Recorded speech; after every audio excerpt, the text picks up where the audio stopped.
Hi, all. We had a long, hot, dry summer when I didn't go into the hives from probably July. Well, I guess I did in early August. But then the rest of August and September, I didn't go in the hives, so I didn't make many videos. I made a couple of videos just before I had a 3 week long international travel scheduled. I'm in the middle of that. At the moment, I'm in Bali, Indonesia, and but I've missed my bees, and I've missed making videos for you guys. So I thought I would give you a little bit of the Bali scenery as I record just some thoughts about the beekeeping styles that I use. For those of you who've watched some of my videos, I know you've probably noticed that I do a different style of beekeeping than many. Currently, I'm using a mix of Layens hives instead of the Langstroth standard. And I also am experimenting with comfort hives. And before I got started, I invest, or since also some since I got started, I've also investigated, learned a little bit about top bar, learned a little bit about zest hives, and a few others, I think. What's the name that the comfort hive is based on? I'm going to come to it.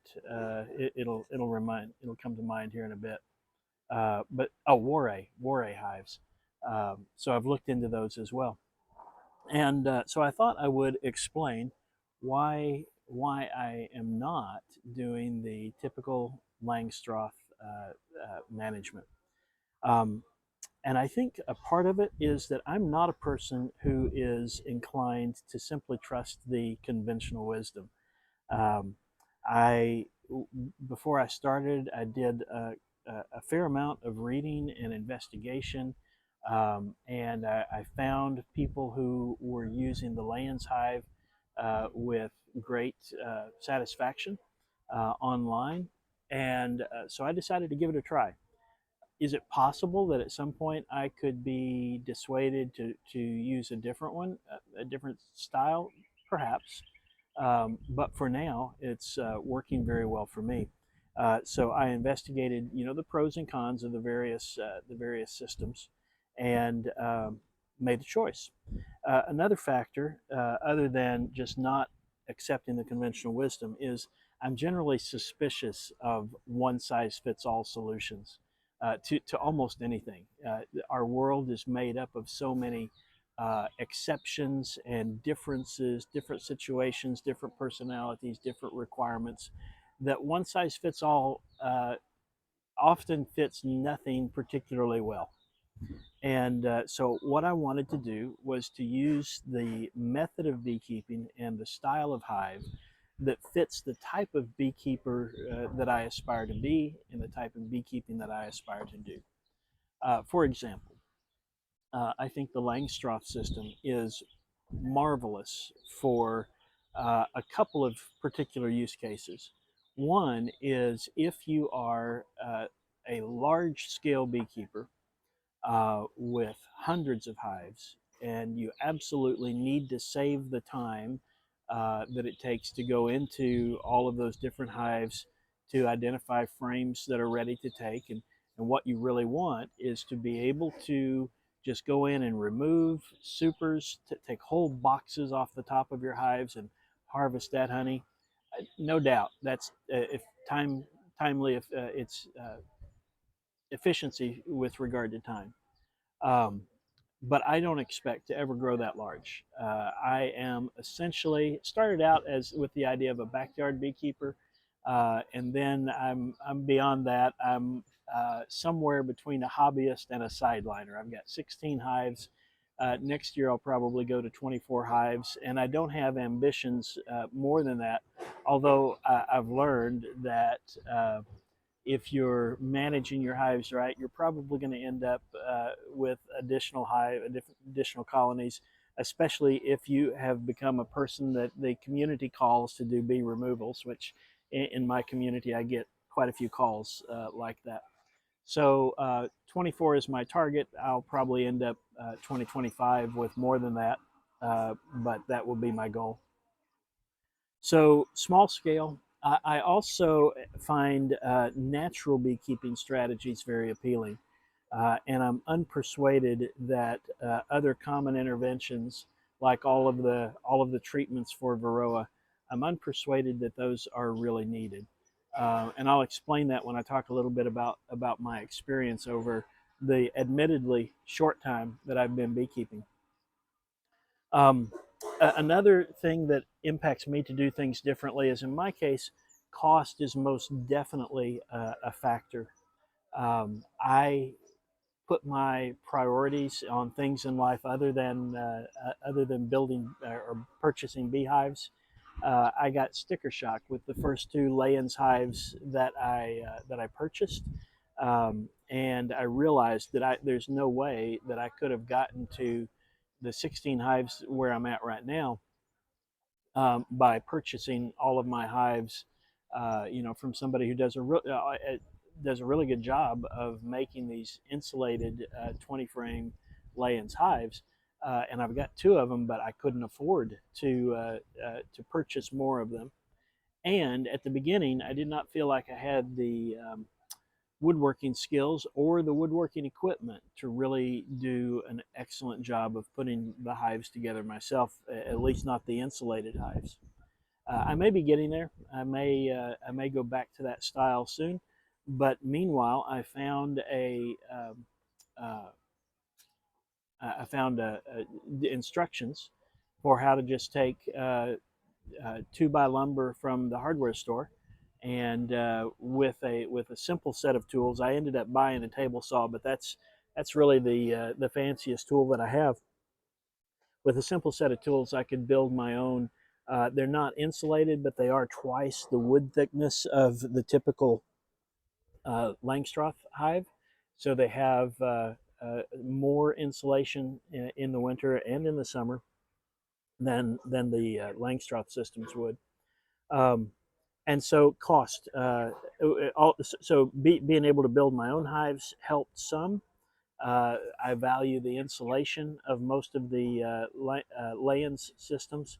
And then also, uh, when I started experimenting with the Comfort Hive, the cost made a huge difference to me, because there was a point in time this summer where I was getting calls to do removals, and I had no hives to put them in, nor money to buy them. But I could take cheap, almost discard seconds type of lumber, and slap it into a comfort frame with 4 screws and a handful of cuts on a table saw. And that gave me a way to continue to grow, continue to expand, to continue to serve my community in that way without a huge investment of cost. So if you are trying to do beekeeping on a shoestring budget, as I am, you might look at Comfort. So now let's talk a little bit about the different hive types. As I mentioned, I explored Langstroth, Layens, Top Bar, Comfort, and Zest hives. And I'll just give you a synopsis of each of them, what they're like, and what their strengths are. So the Langstroth system is the industry standard in the United States for commercial beekeepers, for sure, and many backyard or hobbyist or sideliner beekeepers follow what the commercial guys do, just because that's what beekeeping is. They go to a class and they're taught how to do that with Langstroth, and many classes don't even touch on alternatives. And so um, it's by far the most common in the US.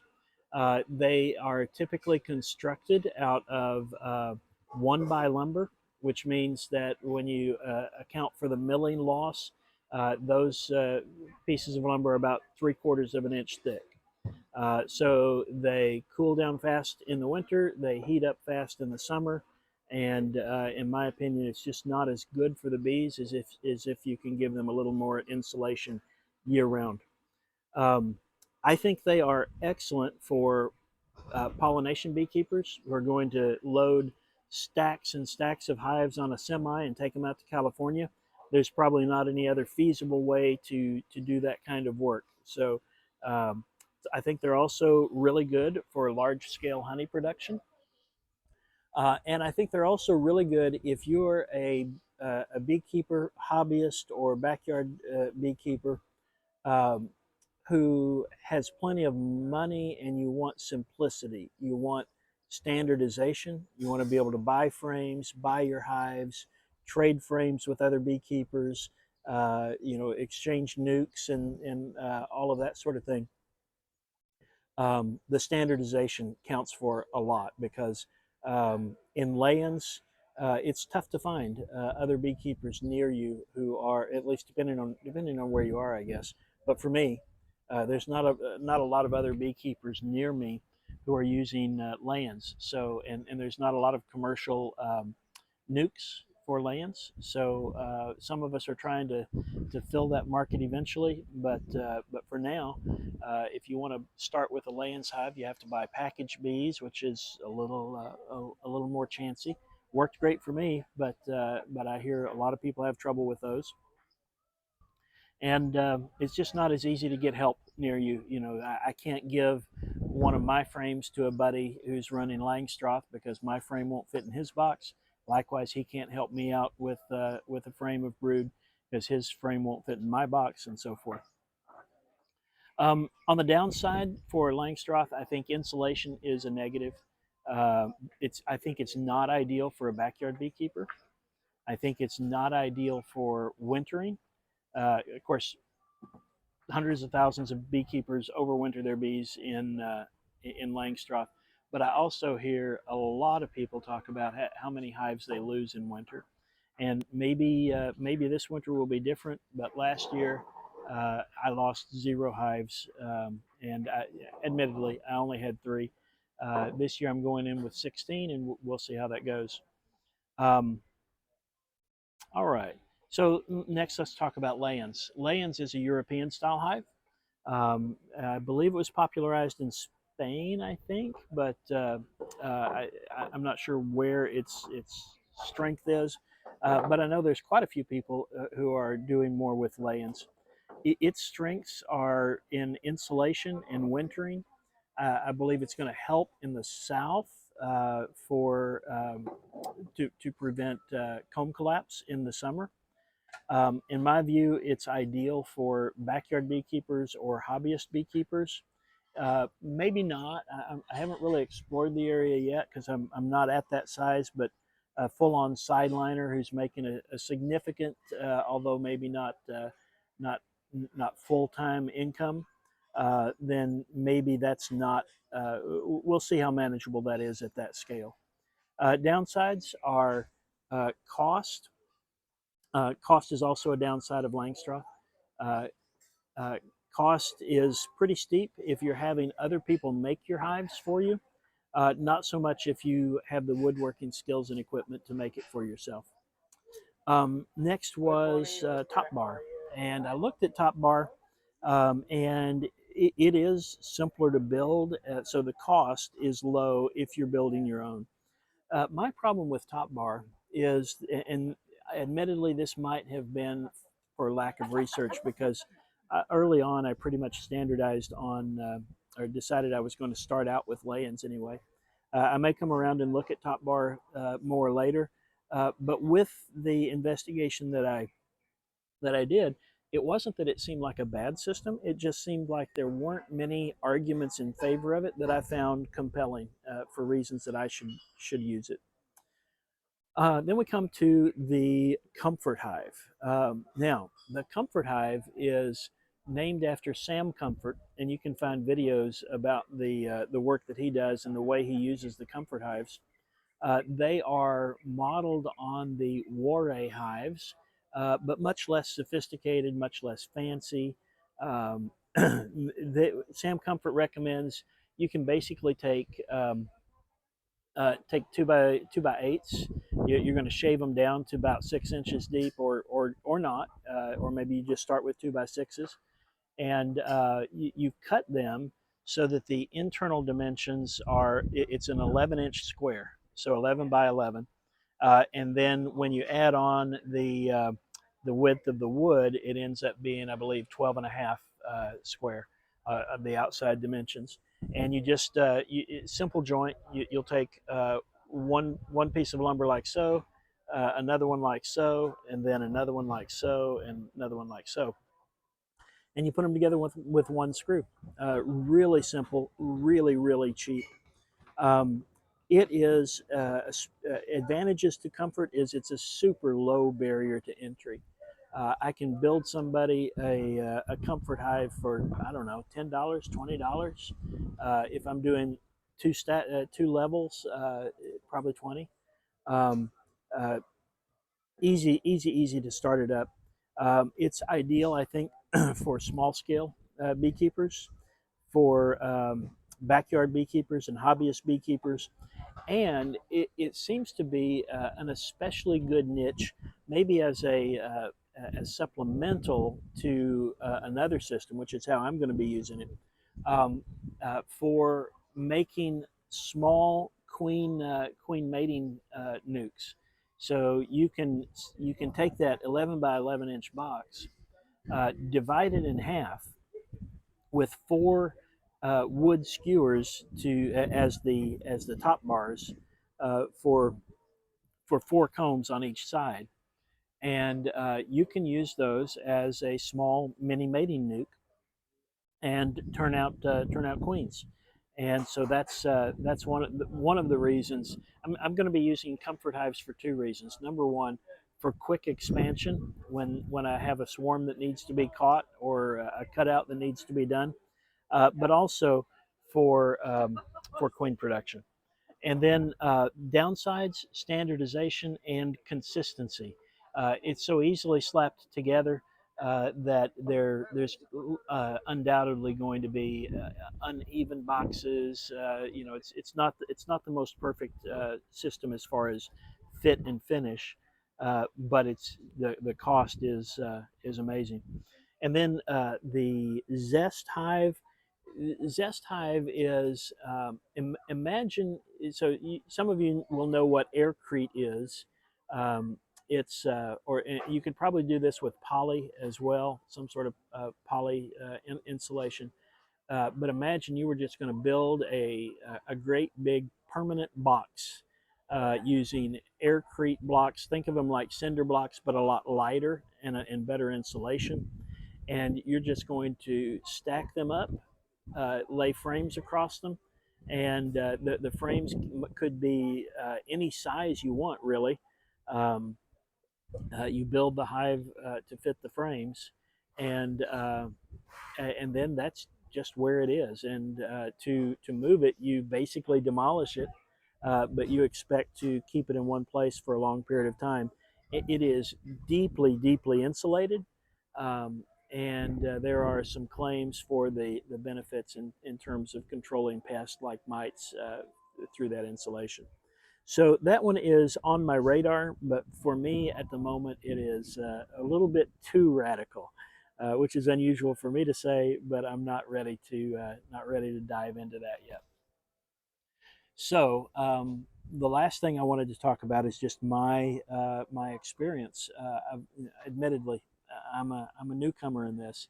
I started in April of 2022, and I had one hive that I started with package bees, and they went to work quickly and were doing good.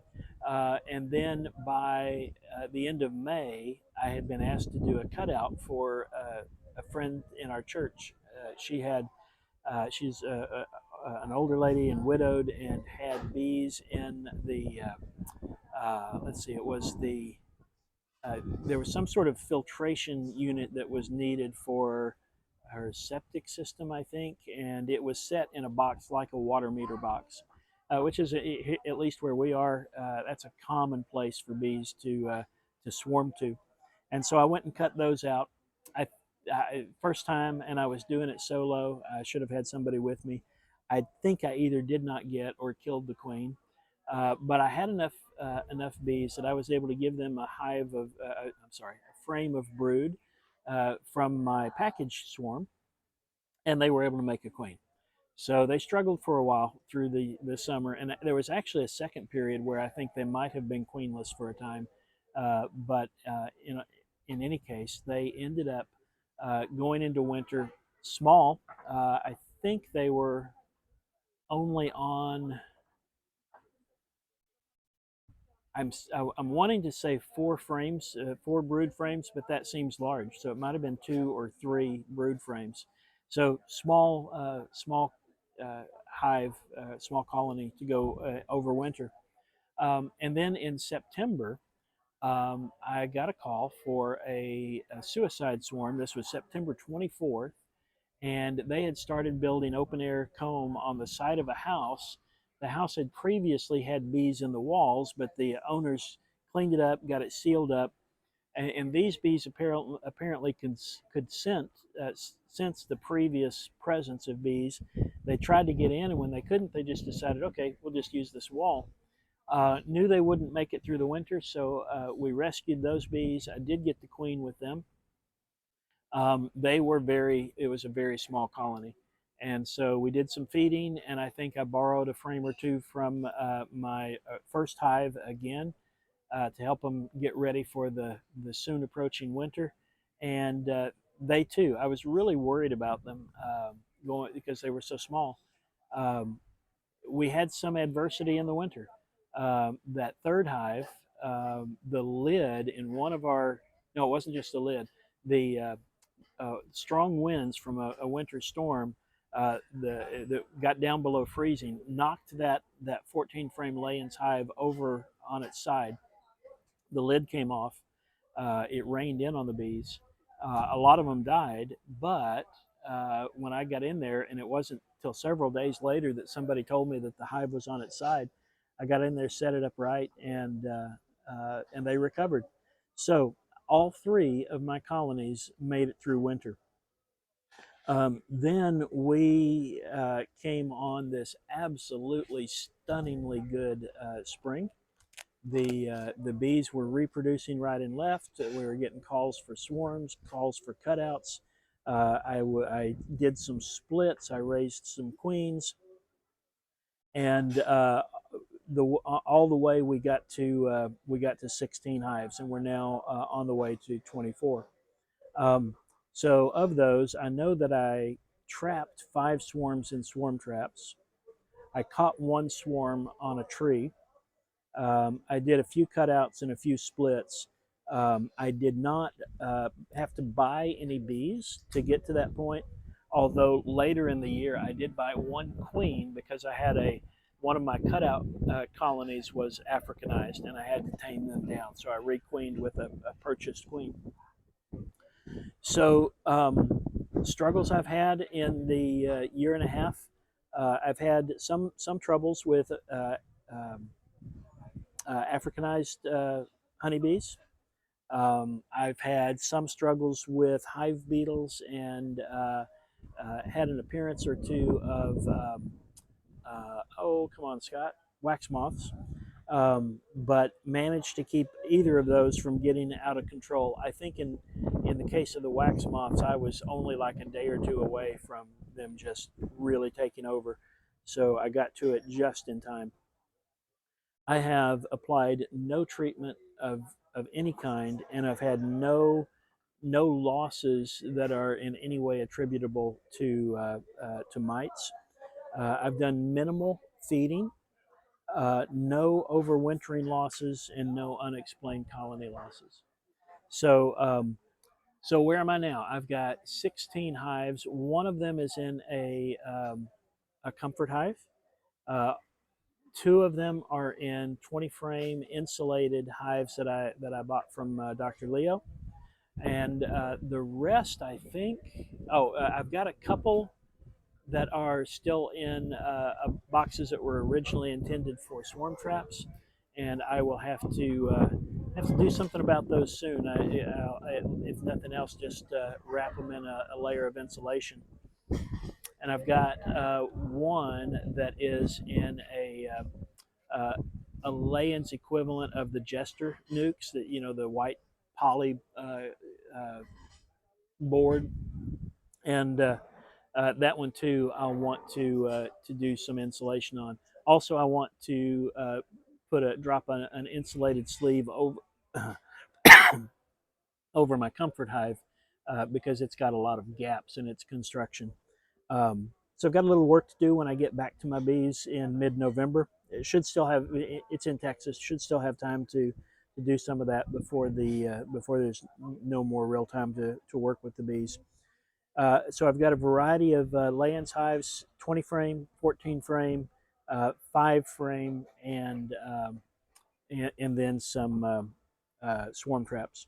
And the one comfort hive, which may be my strongest colony right now.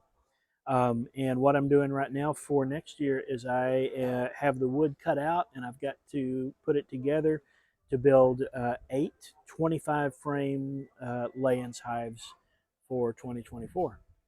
So that is my experience, and I know if you've watched my videos, you've seen some of those different types of hives. I have videos on both lay-ins hives and the comfort hive, and I've got videos on the the swarm traps, and you've seen me catch some bees in swarm traps on those videos. So I guess to sum this all up, my advice, some of you are already beekeeping in whatever way you've settled on. I'm not trying to change anybody's mind on that. Do what works for you. But if you are exploring beekeeping videos with a thought towards starting, you haven't yet decided what's right for you, then let's talk. Give me comments. I'd love to help you out. Give you some of my thoughts for what they're worth. You can discard them if you like. But I think that if you're aiming to be a backyard or uh, small volume beekeeper, a hobbyist, there are solutions that may be better for you than just following the crowd and buying into a system that was really designed for large scale commercial beekeeping. So that's my 2 cents. That's my video to tide me over until I can get back to the bees. Hopefully, I'll have more videos at the hives starting in mid November. God bless y'all.